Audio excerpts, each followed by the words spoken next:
Okay. No, sir. Go swim another direction. What's up, y'all? Welcome, welcome, welcome. It is Thursday, February the 3rd, 2022. Welcome to the Zodiac Chatline. I am your host, Tennah, with my co-host, Cassie, in the building. Oh, hey. I cannot believe it's actually February. I know. January was a long year. It really was. So I just want to say this real quick. I forgot to do it on Sunday. I want to give a shout out to the lady that worked at the hotel desk when I stayed. Her name is Adrian. Her birthday was yesterday. She's also an Aquarius. I told her I'd give her a shout out. So thank you, girl. She was very helpful. Also, thank you to everybody that sent me messages, gave me love for my birthday. Your girl appreciated it. Your girl really appreciated it. So today we are going to talk about Mercury going direct in some houses.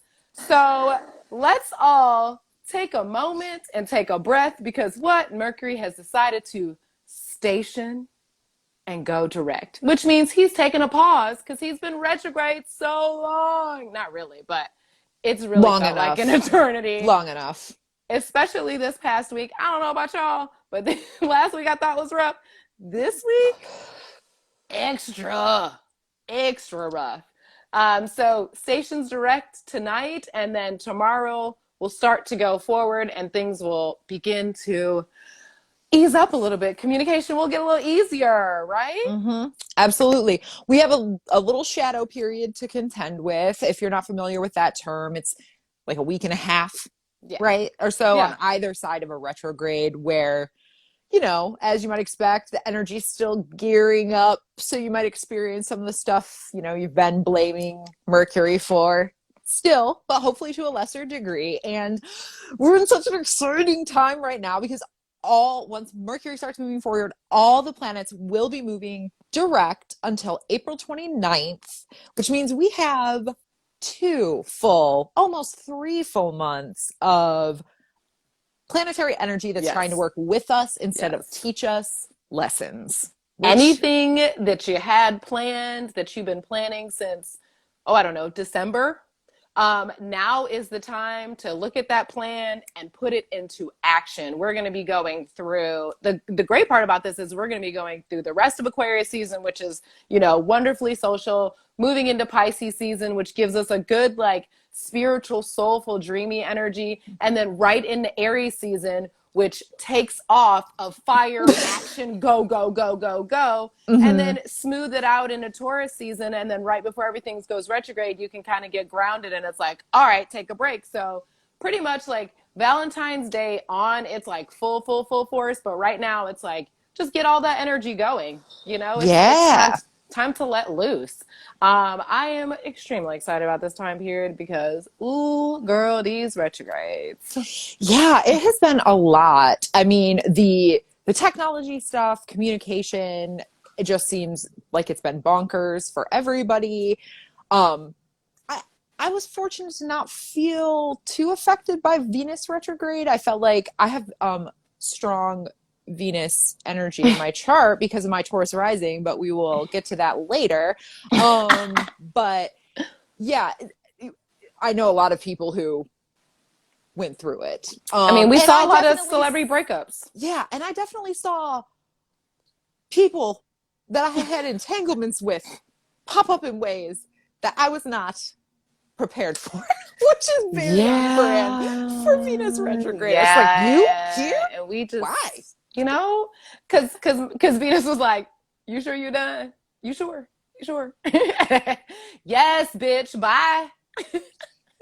That lesson had been learned. Yeah. I already got an A on that test after failing the first 3 times. Thanks. Yes. So, all good things. So, we really want to start talking to y'all about houses. So, Cassie, take it away. Tell us about these houses. So I'm going to go teacher mode. First, before I do that, if you have any questions for us to talk about, as we always like to take audience questions, and we already have at least one on deck, please put it in the chat. Coral has got her eyes on it. She's like the feds in these streets, keeping an eye on all of us. So she will see it. Put the question in there. Okay. So houses. So I did a craft. if you've looked at your astrological chart or any of the ones, we've never actually really put someone's astrological chart up as we've done this, but you've seen them. Some of you in the chat have one for me, so I know you know what it looks like. Right. So it looks like this. Yes, perfect. And it's a chart with 12 slices of pie, and each of those slices of pie is a house. And they correlate, as you will see. They're the same amount of degrees as each sign in the zodiac. So these are the zodiac signs all out here around us, around our solar system. Our solar system's basically in here. Earth's at, where we start for our astrological journey. So that's where we measure from.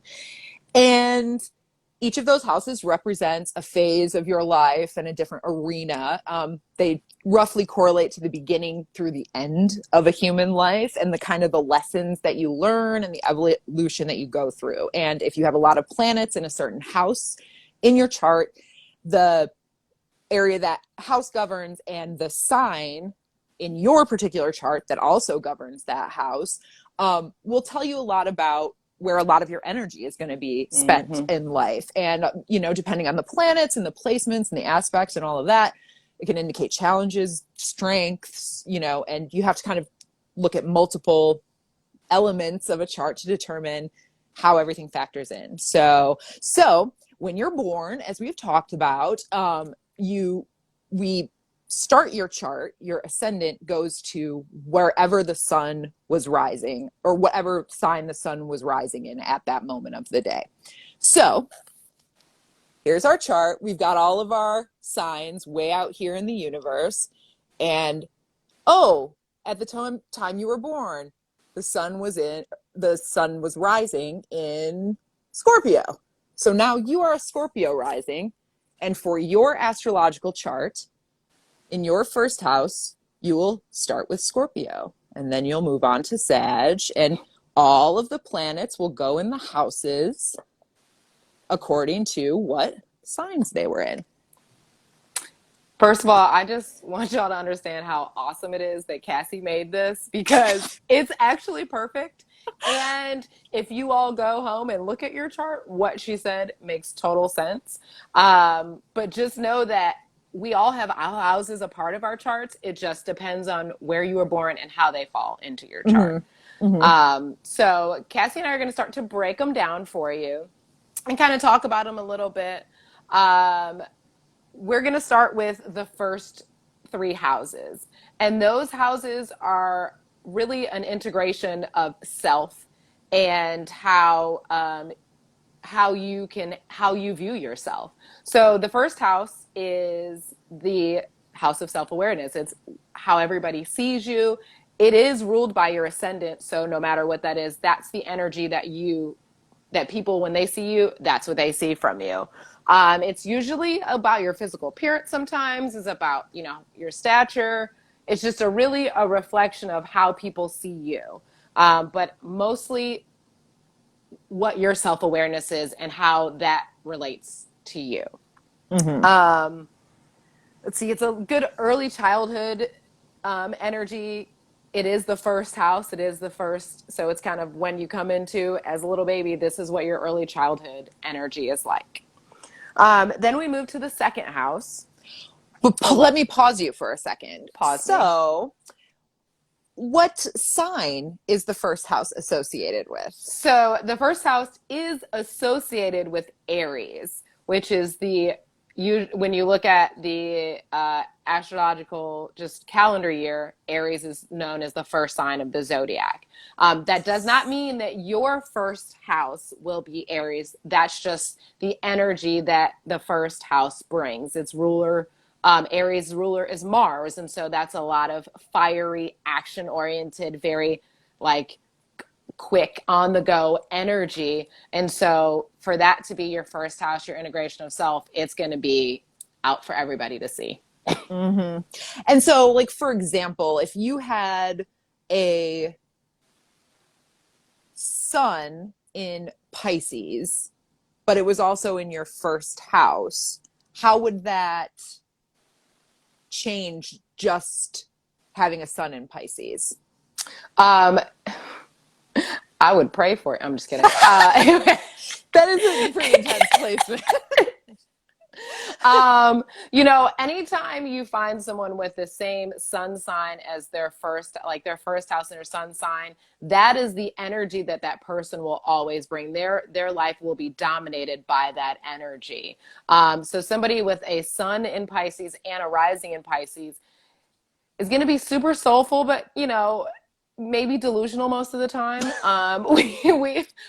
They will live maybe a fantasy world, but they will probably be the most kind, compassionate, caring individuals you'll ever meet.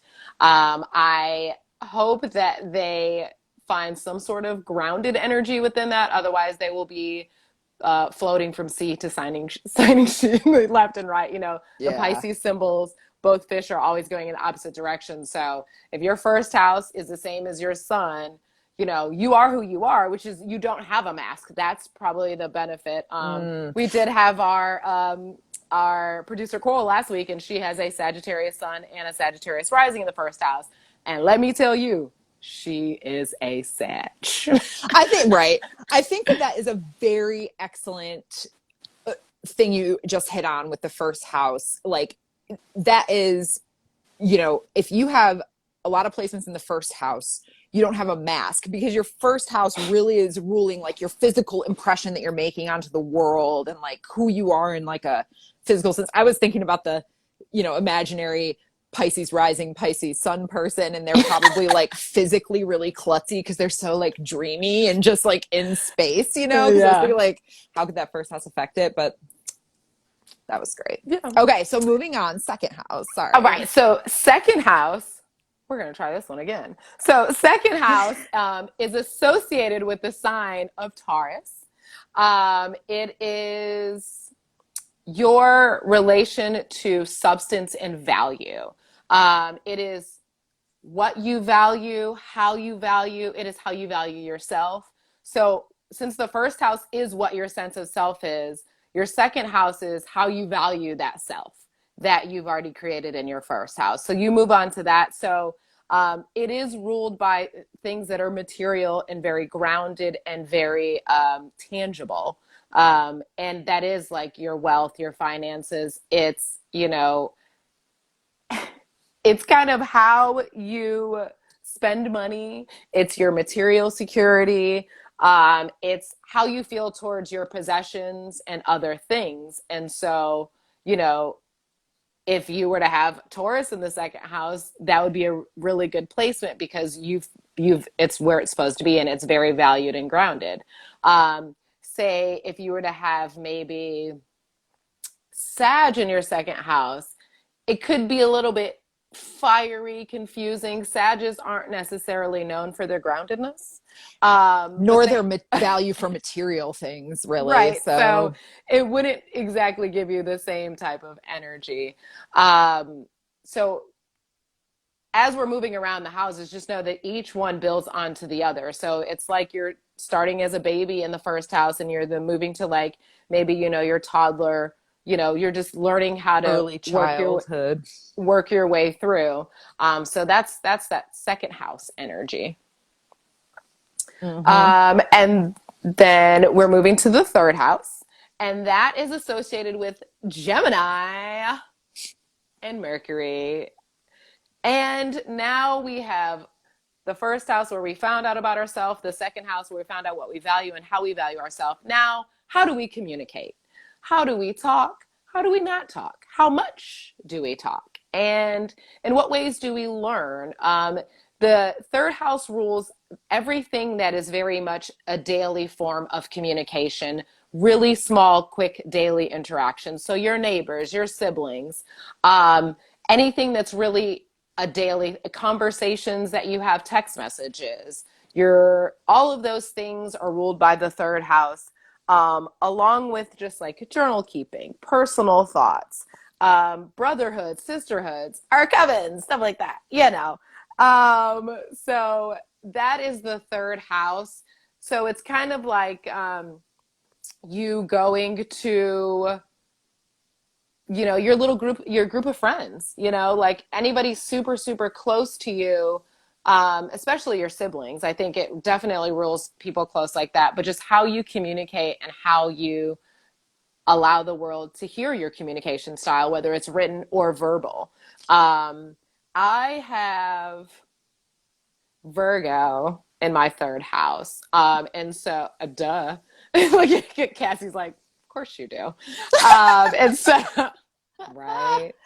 So my communication style is usually pretty exact, very Well thought analytical. out. Well thought out. And that's a very strong analytical placement too, because they're both ruled by Mercury. Both Gemini, Yes. who's the natural ruler, or the Yes. thing that house is associated with, yeah. and Virgo. So yeah. So yeah. But that's not where my Mercury is. But we'll talk about that later. But that's just kind of what the third house energy brings. So yeah. You know who's got a lot of third house placements? Your girl, including my North Node. Yeah. Oh, yeah. Oh, and you're what? Writer. So, almost like it was written in the stars. Yes. So that takes us to the fourth house, who's the second quadrant, which we'll touch on that later, the quadrant thing. The fourth house is associated with the sign of Cancer, and it is the house of home, the early and later parts of your life. I think if we're going with the analogy of the life cycle as how we think of the houses, when we get to the fourth house is when we're an early adult and we're really defining the idea of home for ourselves. So it is what is important to you emotionally and close to you emotionally, the domestic part of your life that you don't let everyone into and you're very protective of generally. I also have a lot of it's true. All my stuff's like right there. Can't you tell? Yeah. I think the eighth house is more strongly associated with ancestors, but there is some of that energy here in the fourth house too. It's one of the mystical houses. The three houses that are associated with the water signs are all considered mystical houses because they have associations with things that are intangible or difficult to define. So those emotional and like psychic, emotions. parts of yourself. And Cancer is the first of the water signs in the zodiac, and in some ways is the least complicated, I think, when it comes to that emotional aspect, right? Like we're fiercely protective, we're very loyal, we wear our hearts on our sleeves. It's the part of you that is moody, your daily, it's, natural ruler is the moon. So it deals with the ups and downs of your everyday life, your home life, you can be quite one way in the outer world and things at home can be very different. So your fourth house deals with that energy. And then the fifth house is the house of creativity and sex, and it's associated with the sign of Leo. So that's the house where you step out. That's where your, artistic talents, your creative talents, literally children, if you have strong fifth house associations, North Node, or, a stellium or something in the fifth house, like it's very likely that children will play an important role in your life. It's, that time period of your life, your early adulthood, 20s, like that's traditionally when a lot of people start a family, or they at least start doing behaviors that would suggest they're thinking about starting a family. Practice could make a baby. Right. And what else do I have? Joyful things that give you affection.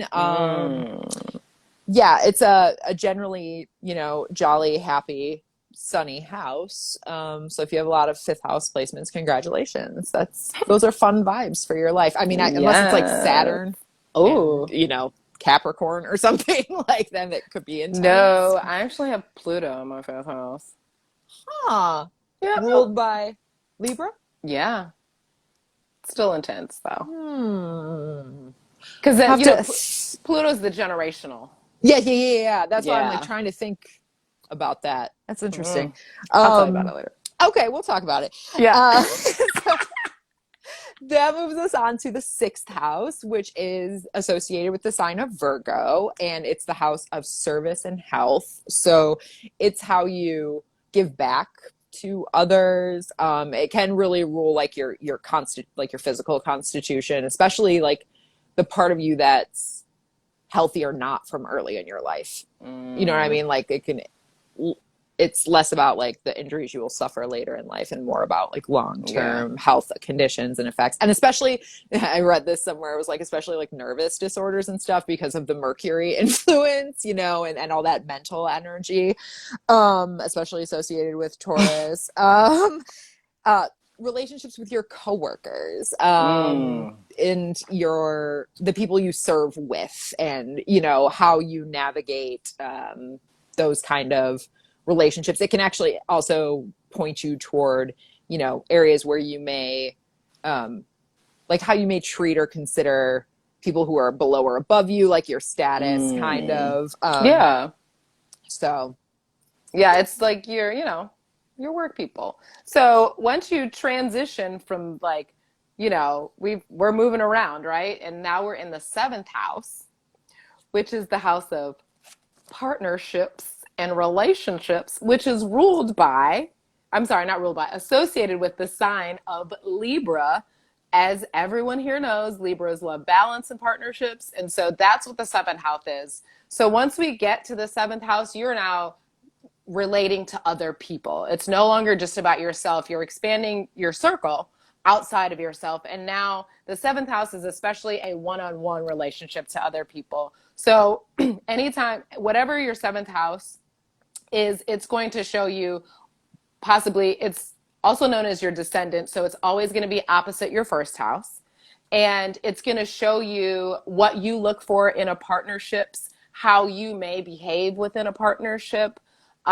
It also kind of, it's legal contracts, alliances, cooperations. It really relates to relationships with your partner. And it doesn't necessarily mean romantic partner. It can mean a business partner, anything like that, but mostly when a type of contract is involved with another soul. And that's kind of how the 7th house relates. And so not everybody has 7th house planets in their 7th house, but that doesn't mean that you don't have that energy still. So 7th house, we are now into other people. And we're going to move to my next house, which is my favorite house, which nobody ever says that, but somebody like me. All the 8th house energy. We're moving to the 8th house. And this is associated with the sign of Scorpio, whose main ruler is Pluto and sometimes Mars. Now, when we get into the 8th house energy, a lot of people fear this energy because initially people will explain it as like death and like all of these things, but it's the integration of your partnerships, and then it goes deeper than that. It's definitely a whole nother level of intimacy. And it does talk about inheritances, taxes, rebirth, all of those things. It is a very psychic, it's probably one of the more psychic houses. It does rule astrology and the occult. Excuse me, it rules psychological tendencies, anything taboo. Now, if the 5th house rules sex like this, like dating, romance, sex, the 8th house rules like kinky, taboo, tie me up, whips and chains, S&M sex. It's a very, sometimes it's the darker aspects of sex, to be honest with you, obsession and kind of like jealousy. Yeah. So 8th house is, I say if you meet anybody with 8th house energy, just beware. Approach with caution. They're powerful. I think at its best, the 8th house has the power to break generational curses. That's my stance on the 8th house. I think it's... Well, thank you. Yes. Because I guess that's where I'm at. And I will say that sometimes you will find 8th house is also about a lot of loss. And it's abrupt and unexpected losses. Sometimes a lot of 8th house energy, they have lost parents early, or they find their demise like early. It's definitely a heavier house, but one that if you make friends with, it seems quite peaceful. And then we move beyond that, because we've already integrated that into the ninth house rule associated with the sign of Sagittarius and lucky Jupiter. So once we get to the ninth house, we are expanding beyond our interpersonal relationships. We are now kind of going out into the world. And this is usually a time of higher learning. Sometimes it speaks of colleges. It speaks of definitely travel, foreign lands. It's always philosophical. It is it's kind of your philosophy in life at times, like that when you get there, you've kind of integrated everything else, and we're what, 2/3 of the way there. So you are now well into adulthood, well into your 30s, maybe 40s, just depending on where it is. For sure, yeah. And it also sometimes explains how our religious rituals or spirituality rituals, not necessarily spirituality because that's more 12th house, but maybe like religious, how you believe and how rituals, not necessarily the entire thing. It's just very specific to how you're relating to those energies, and metaphysics, stuff like that. So, it kind of makes sense now. Like, this is just triggering all kinds of thoughts in my head, your explanations of those houses. Like, I think that the eighth house, especially when you associate it with that period of life, like your 30s and 40s, I kind of think that's when a lot of people experience their first big loss. Yeah. Like, you and I both lost parents at an early age, but like a lot of people don't experience that. I mean, there are many people who don't experience it into their like 60s. We're very fortunate, but like certainly by the time you're in your 30s and 40s, you've lost at least one person close to you. And so you've had to like experience the trauma that's associated with that. And that has eighth house associations. But then the ninth house is kind of like the way you cope with that, which is like learning that everybody goes through that. And how do we come through that into a better understanding of our association with human life, Yeah. That's a good way to cope with it. Okay. Dropping gems. I mean, you feed them to me and I just spit them out. We can't help it. It's the energy. That's right.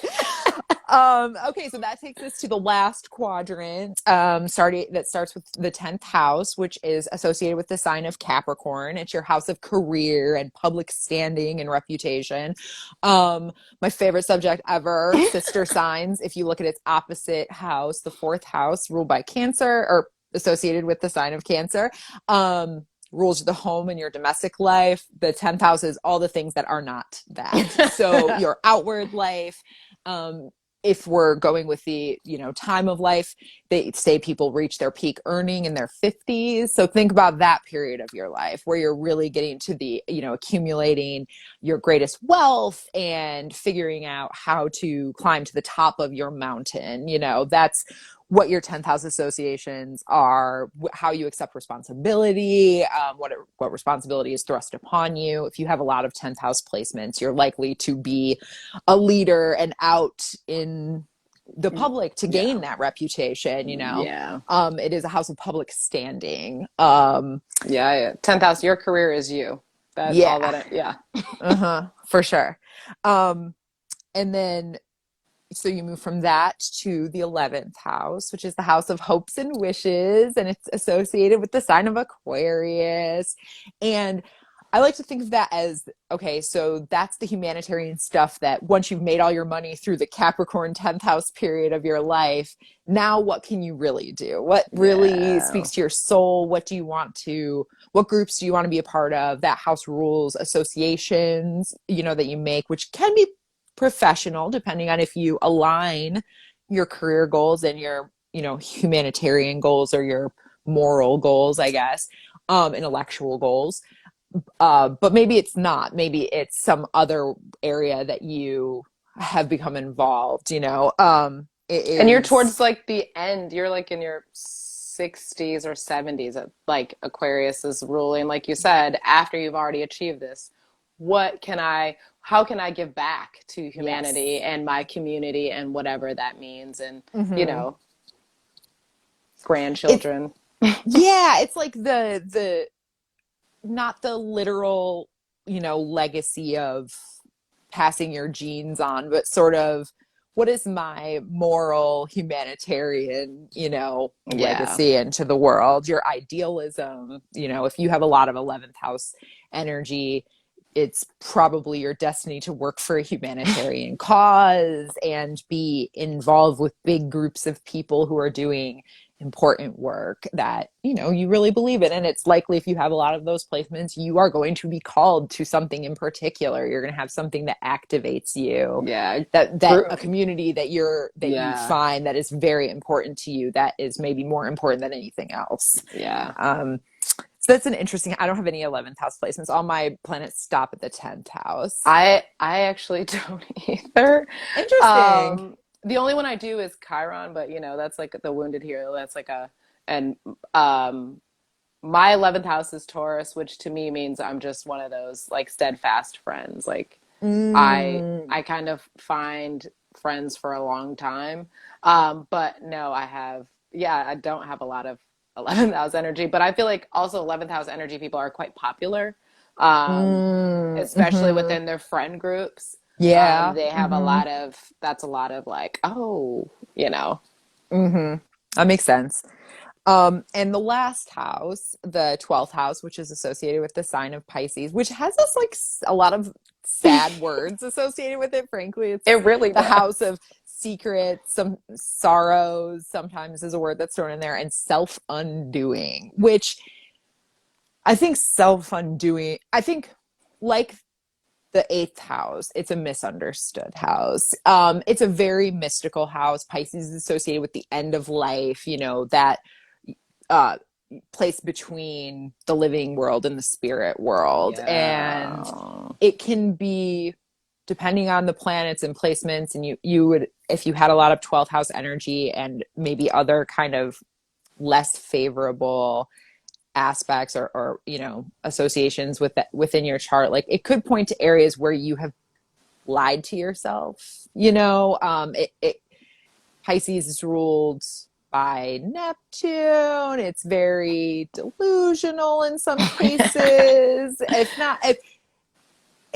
It can create its own world very easily, and it can get into its feelings and dream world, and take, go far away from reality. But it's also, I think at its best, 12th house energy can be people who are truly psychic and actually have, incredible empathetic gifts, and can kind of rise above a lot of the, materialism and social climbing and all of this. Like, anybody who has a lot of planets in that last quadrant can skip over a lot of the other like human bullshit that we all care too much about, like money and bills and making sure we have a boyfriend or whatever. It's like, no, I'm just concerned about like being my best self, And sometimes like in 12th house energy gets hidden.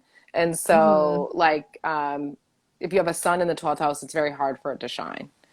Because it's not always seen. And sometimes they say the 12th house is the sign that gets on your nerves the most, or like is the sign that kind of creates the most karma for you in a weird sort of way. That's what I was about to say too, is it does point to karma in your chart and in your life, right? And it may be, if you have a lot of 12th house placements, that there's a lot of reckoning around karma for you. And that could be for good or for bad, It's depending on how you are.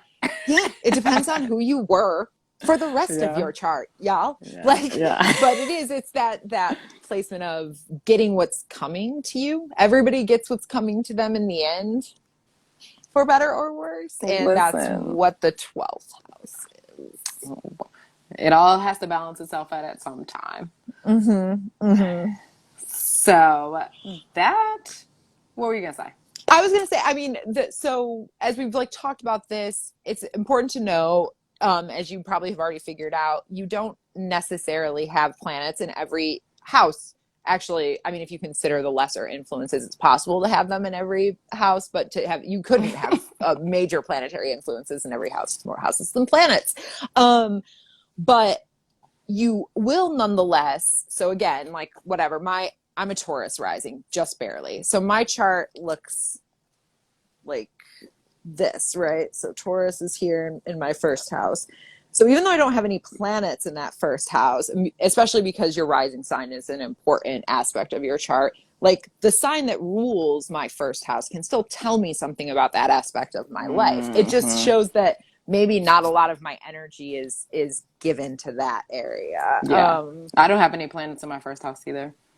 Yeah, I don't think I have any second house think placements what either. that usually says is that you have such a defined sense of self that you don't need planets in that area. And you end up having planets where you need to kind of like your soul needs to define certain things about themselves. Interesting. I like that. Yeah, so if you're curious, you're like, oh, like, you know, that what they said about the sixth house really spoke to me, and you look at your chart and like, oh, weird, I don't have anything in the sixth house. You can see what sign rules the sixth house in your chart, and that might give you a sense of, like, if it turns out you have, you know, you're an Aries rising, you have Virgo in your sixth house, well, you know, that's its natural ruler. And so, you know, it makes sense. It gives it a little extra boost of importance in your chart. I think all Aries rising people are probably just a little bit extra everywhere, you know? I mean, they can't help it. You know what? We need it all, baby. We need all the signs. And if you look at it, you know, we're all an integration of all the signs. It's just depending on how that energy is expressed and how much of it is expressed, because it's still represented within us. No sign was not around when we were born, you know? Exactly. The whole of the zodiac is giving you a big warm hug from the universe at the moment you're born. So you want to talk about what we came up with? Our little game? Yeah. So in honor of Aquarius season, and yeah, it is, and I'm going to be like this whole time. In honor of Aquarius season and the planet Uranus and its unpredictability, Cassie and I have come up with the most shocking quality of each sign. Dun, dun, dun. So we are going to give you those of what we think. We don't know what the other one is going to say, so this should be just as shocking. Cassie, you are going to start us off. I'm up first. Okay, so Aries. It sounds kind of shady, but I don't mean it that way. What I deem their most shocking quality is that they're nice. Like, they're ruled by Mars. They're known for being very fiery, you know, passionate, and certainly they can be, you know, as you would associate a Mars ruled sign. If you cross them, they're like, oh, you know, you don't want to do that. But in general, I think an underrated quality for all the fire signs is they're nice. They're actually nice, and Aries is less recognized for that than his bros, Leo and Sagittarius. Totally agree. But they're usually, when you meet them, they're fun and they're nice, and they really don't want to be that ram until you give them an excuse to. Now, granted, it may not, they may have minimal thresholds for, you know, reasons, I was gonna say, depending on the Aries, but I'm just telling you, as an Aries moon, it could be anything. It might change from the day too. Yeah. But yeah, so that is what I deem the most shocking quality about Aries. Okay, you ready for this one? Okay, I got Taurus. And the most shocking quality is that they are tyrants and they can cause massive destruction to the world. And there were a couple of leaders mentioned in that, or world leaders, you know, Saddam Hussein, Adolf Hitler. So I think that's shocking because, you know, Taurus is ruled by Venus, and Venus is such like a nice, beautiful side, you know what I mean? And the great side of Taurus is very like sensual and like kind. But yeah, that was very shocking to me that they were tyrants. But I mean, I could see in its like deepest shadow aspects that extremely fixed, you know, stubborn, dickhead energy. Yeah, any of the fixed signs, if they get fixated on something bad, you do not want to mess with those people. But Taurus is the most likely to like really follow through with something, you know? Oh yeah, Unless it's just a to Scorpio follow, and an emotional. just to follow through on it. Yeah. Just for the simple fact of like, oh no, I'm going to make this happen. Mm-hmm. Yeah, I hear that. Okay, so for Gemini, I think their most shocking quality is that they're extremely intuitive. They, you know, you associate them with being flighty, but I think they have part of it is that if they sense that energy is off with somebody, they're going to move on quickly, and they're testing everyone to see. They're not like a water sign where they're going to try and take on somebody's pain to like make it better, something like that. No. They don't have any interest in doing that. But it's that part of that like childlike quality they have. Children have very good instincts and intuition about situations and vibes, even though it's stamped out of a sad amount of them. But I think that's my pick for Gemini's shocking quality. If a kid side eyes you, something wrong with you. Because I'm like, kid don't like you. They sense that energy.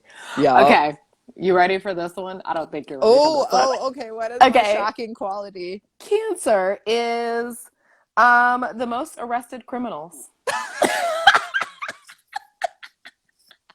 And you can blame it on their mental instability. Their emotional stability is good, but their mental is just, you know.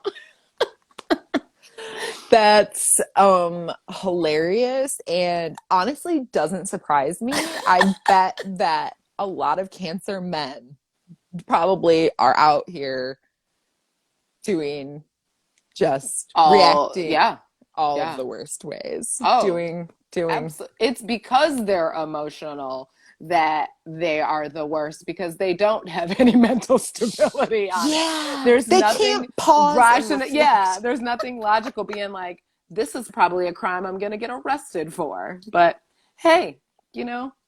Okay. All right. What's next?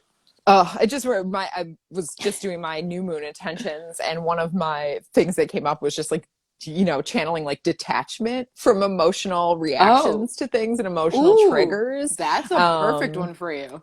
I know, because it's perfect for me with all those Cancer placements. Like, and now I'm out on the internet, I'm trying to do different content and stuff, and you know, it brings out haters. And every time someone hates, I'm just like, and I'm like, it's okay. Not everybody has to like you, man. Listen, use it as an opportunity to learn. Listen, that's what I said. Cat Williams always said, you need haters. They your biggest fans. That's right. Okay, so Leo, I think their most shocking quality is that they are very moody. They are not associated with that particular quality. They're thought of as being, you know, they can be kind of like dogmatic because they're a fixed sign. But they're very much like, if it doesn't go their way, they're shutting down, and everybody if the sun don't shine, they not shining. Like, that's just what it is. Like, and because their energy is so usually bright and out there, like any dimming of it is very noticeable. And they don't try to not. They can't. If that overtakes them, they can't. They can't hide that, because that's who, you know, because they're ruled by the sun. They're, you know, a brighter light casts a darker shadow.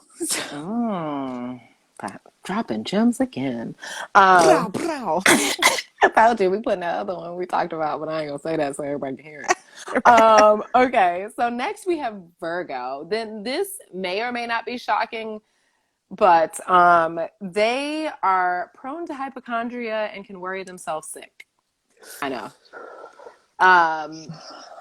Which, you know, they're usually, and it's crazy because the Virgo is associated with the 6th house of health. And so it's like, you know.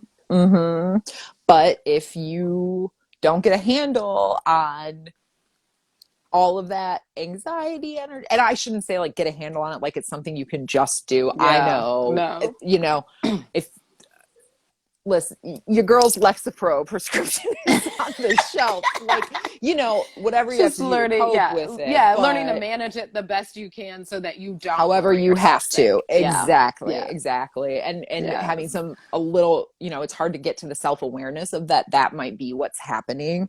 But yeah, it's important. Oof, that's a good one.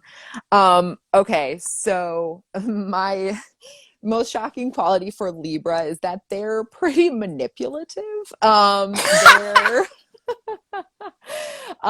they're thought of being people pleasers. They're very relationship oriented, and it's true, and they want to keep balance, but they can be underhanded and scheming, and you leverage how they're able to people please to shift things how they want to. And again, I'm not, listen, it's the charming nature of Venus. Right. I'm not going to shade anyone for being manipulative. I manipulate situations all the time too, baby. Like, but you got to know what you're doing and make sure you're always doing it for good reasons. Like, if I'm being manipulative, it's because I'm trying to bring up the vibe, someone's over here. If you do it for a bad reason, it will come back on you. I promise you that. It will, even if you don't think it will. You may be trying to manipulate, but remember, the universe is always manipulating. So you make sure that you're not stronger than the universe, honey. No, and don't unleash anything that you don't want coming back to you times 3. Say it loud, say it proud, girl. Don't do it. Okay, so Scorpio, a surprising fact I learned, and also shocking to me, that they make up almost 10% of the world leaders. Wow. Right? A little scary, but okay. Although a Scorpio with a, career focus is that's a good route for Scorpio. I'll say, depending for sure. on what they've also done in their personal lives too. Who knows, I suppose. But they do seek power. They're, and they're, and also a fixed sign. So, if they want it, they're going to go and get it. No matter what it is or who. Yep. Or what country's border. I don't know. Is Putin a Scorpio? I don't know. I was actually about to, as soon as you said that, I was like, Coral, can you look it up? Yeah, look it up and drop it in the chat. It's Putin. We need to look up, we're trying to find Putin. While we're doing that, so Sagittarius, speaking of, this maybe is colored by my personal experience, but my research backed it up too. My most shocking trait about Sagittarius is that they're very thoughtful. So they're not, don't seek out a whole bunch of like personal relationships. Usually they're not, they've got higher interests and they're trying to travel and be worldly. And like, they have a close group of friends, but they're not they're not trying to collect friendships, and they're not, Gemini or somebody who's spending a whole bunch of time on their interpersonal relationships.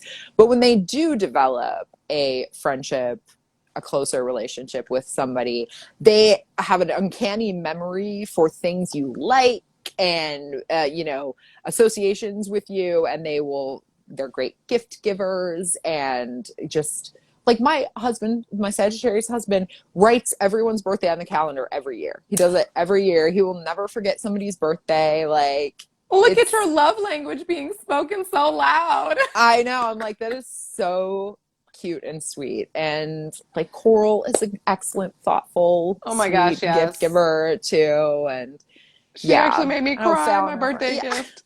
Aww. It was so nice. And I don't cry. I mean, I do, but okay, so for Capricorn, this is shocking, is that Capricorns can be known to be polygamists and Casanovas. They really want, and I said also that they really want someone to nurture them. Oh yeah. That Cancer opposition. Yeah, they want, But they want multiple. Yeah, so polygamy. Okay. All right. Yeah. Capricorns, all earth signs are low-key freaks. Some of them are high-key freaks. And Capricorn's a low-key one, but they're freaky too. But they're ruled by the devil in the tarot. Continue. Anywho, So, my shocking trait for Aquarius, it's funny considering everything that we've talked about today, is that they're very sensitive. Not sensitive necessarily that they get hurt by everything. They certainly don't.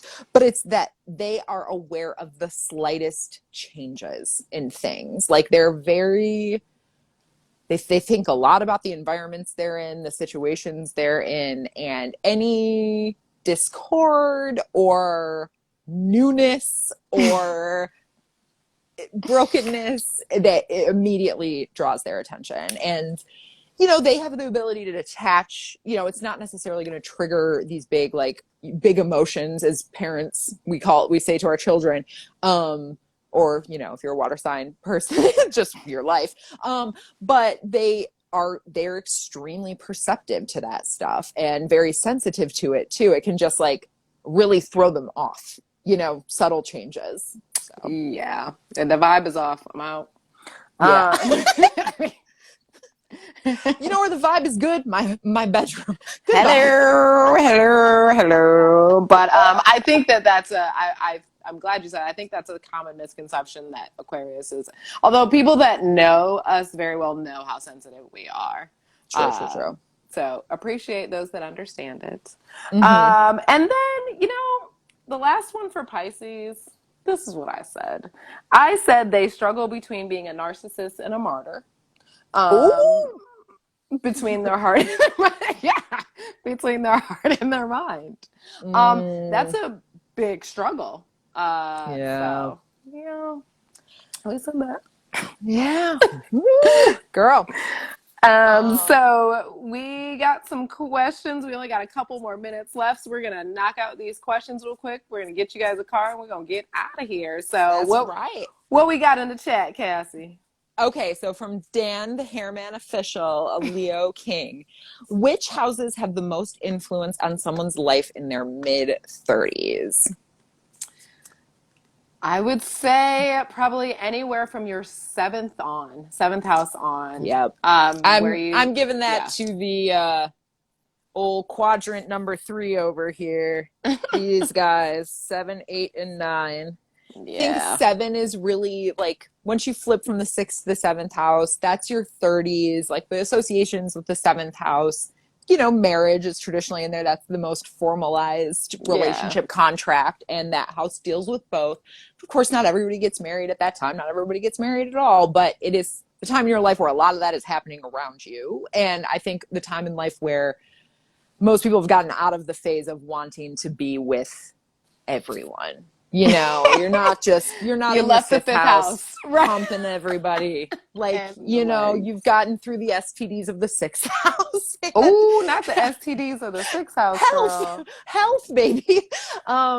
So, you're moving on. And then, your 7th, your 8th house is really transformational energy. You didn't say it tonight, but I know you've said it before with 8th house's tower moments. Yeah. Things where shit just really gets flipped on its head, and you have to learn to, there's a, start from your beginnings, lose what you thought you had and realize that you can rebuild. But then you end that quadrant on a high note of your 9th house, which is a joyful house for travel and philosophy and learning from all of those experiences of the 7th and 8th house. But if you're, in your mid-30s and look at your chart and see what's going on in your 7th, 8th, and 9th house, and then how it evolves into your 10th, 11th, and 12th houses. And maybe, whatever energy you're feeling, the ruler of your 7th house, I would say, maybe can shed some light on, how you might be affected by those, your relationships or, partnerships and contractual relationships. And then same with the 8th house and 9th house. And, look at your slice of pie there and what's happening. So this is the first time this happened, but Chelsea Shag actually threw a question on my end. So I want to answer that for her because it popped up. What up, Chelsea? We love you. Go follow, go listen to her music. She's thebomb.com. She's amazing. She's the voice of NPR in Atlanta. Yes. It's incredible. She's asking about Cancer in her 10th house. Oh, Yeah, which sounds like Capricorn's in her fourth, huh? yeah, that's Mm. interesting. Um, I mean, I would say, at that point, if you have a lot of planets in that house, or your North Node or something, you know, you're looking at your career being able to connect with people on an emotional level, really, and being able, like, care work, I know Chelsea, Right, yeah. personally, and Chelsea's an amazing musician. You should all follow her, but I know that she has also recently moved into sound therapy. And I Mm. think that something like that is an incredible example of what a 10th house in Cancer could look like, It's right? That's, perfect. I mean, it's yeah. almost like you're doing what you're supposed to. Even her music always strikes an emotional chord. Oh, So yeah. Oh, yeah. So that good. would So good. definitely. So, Hmm. all right, guys. So we got a couple more minutes here. Thank you so much for joining us. If you ever want to be on the show, we will have another live this Sunday, 10 p.m. We will have another guest. But go hit us up at the Zodiac Chatline at gmail.com if you want to be on the show. Tonight, we are going to pull a card from the What Animal Spirit deck. I love this Um, deck. Cassie and I love this deck. It's really nice. It's broken down into elements, and spiritual is also included in an element. So I'm just gonna give it a quick shuffle, and we will see what we have for the collective. I know that Chelsea loves this deck too. I attended an event that she performed Ooh. at, and she pulled a card from it. I was so happy. All right, so we get the golden egg. And I'm just going to read a little bit of it because we are limited on time. Message at the center of the heart, the unstruck sound. The golden egg is associated with the fourth chakra. The subtle essence of the golden egg is nestled deep within the heart center at the fourth chakra. This chakra, called Anatta, is the home of the self or soul. By bringing the mind into the center, we discover a portal to the most intimate and luminous space. It is said our inner guide sits there in deep meditation waiting for us. Anahata translates as the unstruck sound. Wow. That Wait, is you pulled this really. earlier? Wow. Chelsea said in the chat she pulled this earlier. And just having just spoken about sound baths, talking about the unstruck sound. Oh, So we're we getting is the witchy in universe here is tonight. listen, it's in the building. It's Mercury going, it's Mercury stationing. So guys, take that energy with you. Thank you once again for joining us on our live. Cassie, girl, I don't know. I could never do this without you. I love you. It's I love always you all too. love. You know Bye, that's right. y'all. Peace.